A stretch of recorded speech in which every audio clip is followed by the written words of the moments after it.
Let's now talk art and craft. The global demand for art and craft is worth $2.4 billion. Sadly, Ghanaian artists are cut out of this market. They face constraints of the coronavirus and a lack of value addition on their creative work. Well, today we feature a multifaceted woman who is making an impact in her niche pottery market. I engaged Nana Oforiata, founder of Heritage Pot, and I've come through with this report.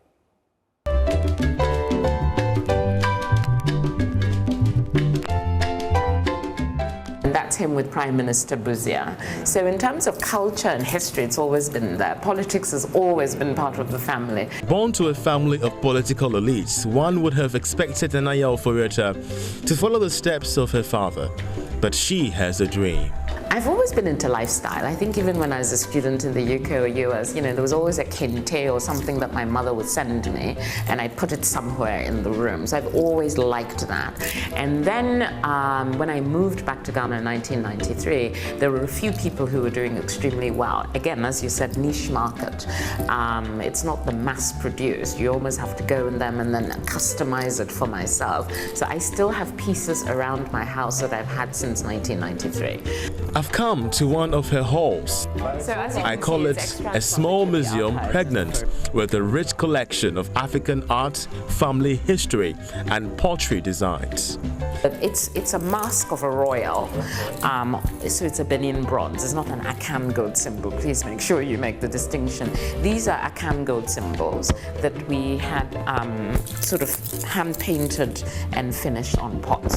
Yes, so Akan gold weights back in the day before currency, you would have to weigh out money in gold dust.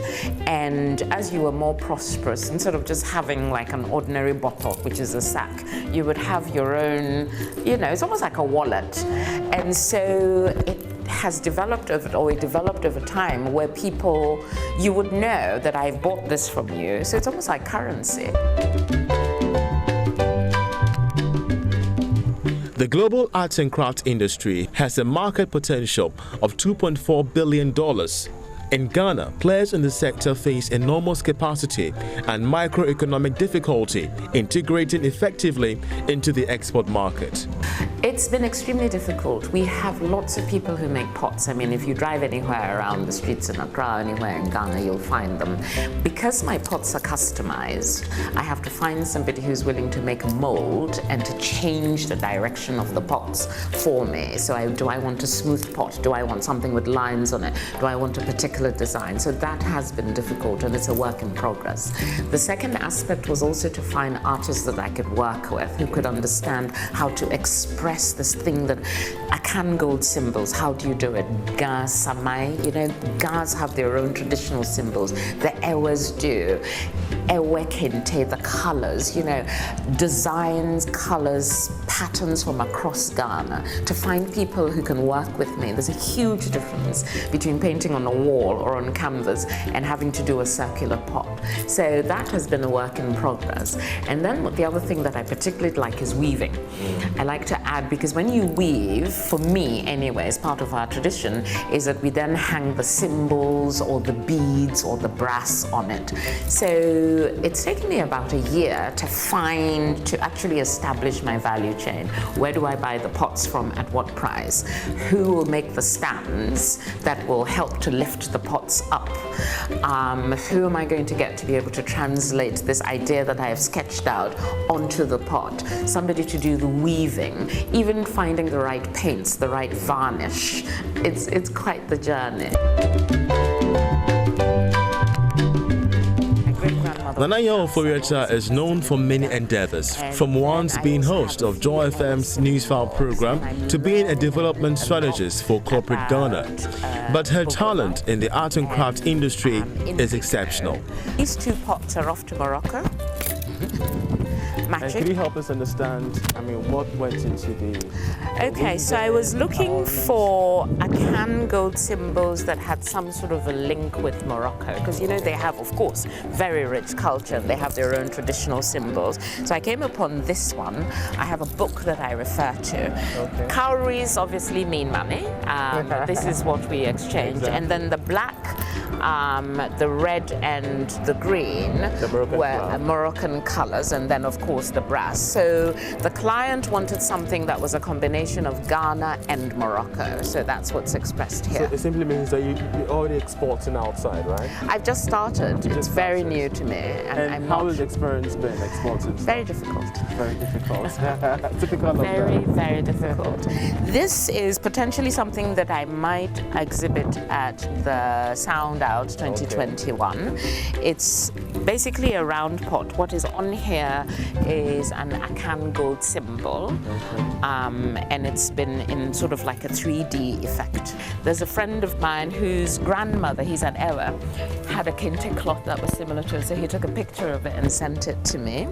So I tried to play with, I think these are the Gonja colors, in terms of a kente sort of an approach. This is like a bogola.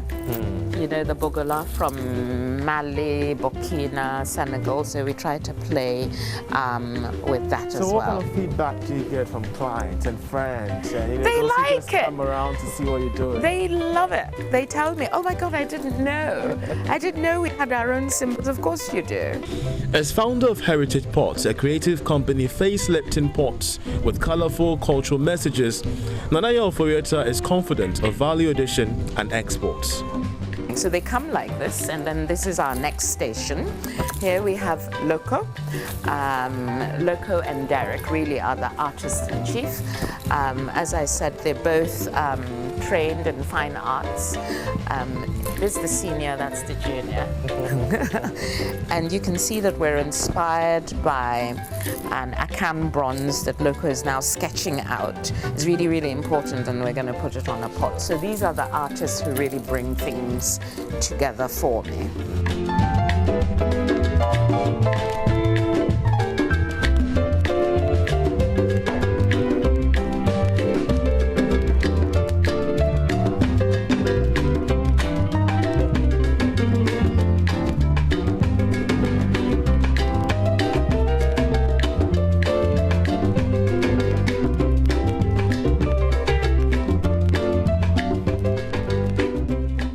This is Deborah, who is actually a clothing designer.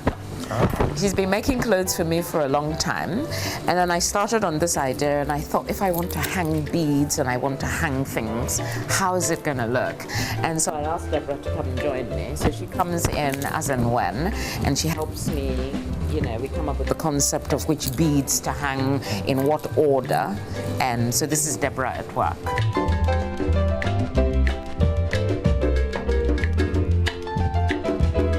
For some of our pots, we do weaving, and then it's from the weaving stage that we come to Deborah. So this is Roger, and he essentially is the person who does the weaving for us.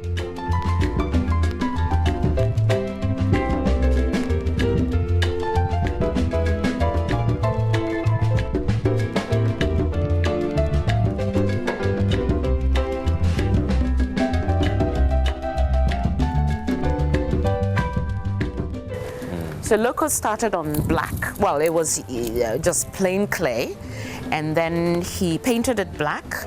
We added the weaving, the beads, and then Loco has added the bronzing effect. Yeah. So essentially, this is what happens when you go from 0 to 100 with us.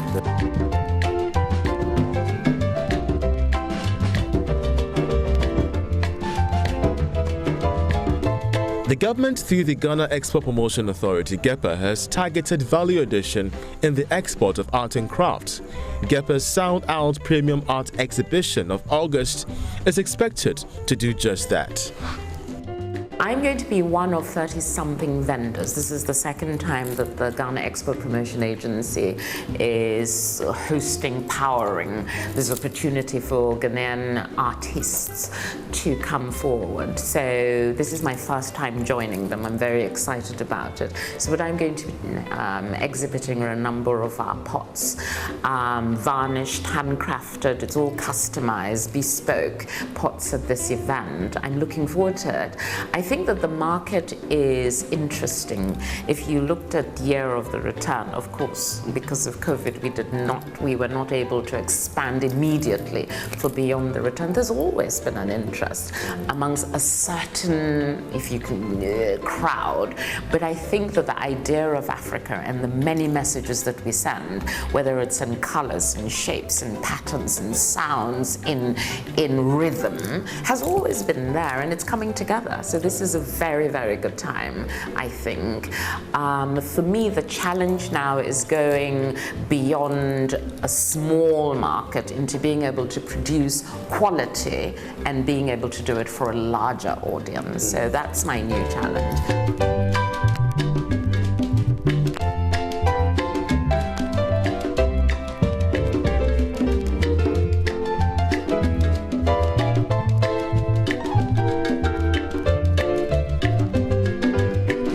Painted pots by Nanaya are ready for exports as she's confident of a big boom despite constraints of COVID-19. For artists of her nature, it's very important for governments to come to the aid of artists in Ghana and help them with the wherewithal to expand and meet competition. I'm Charles Aite reporting for Joy Business.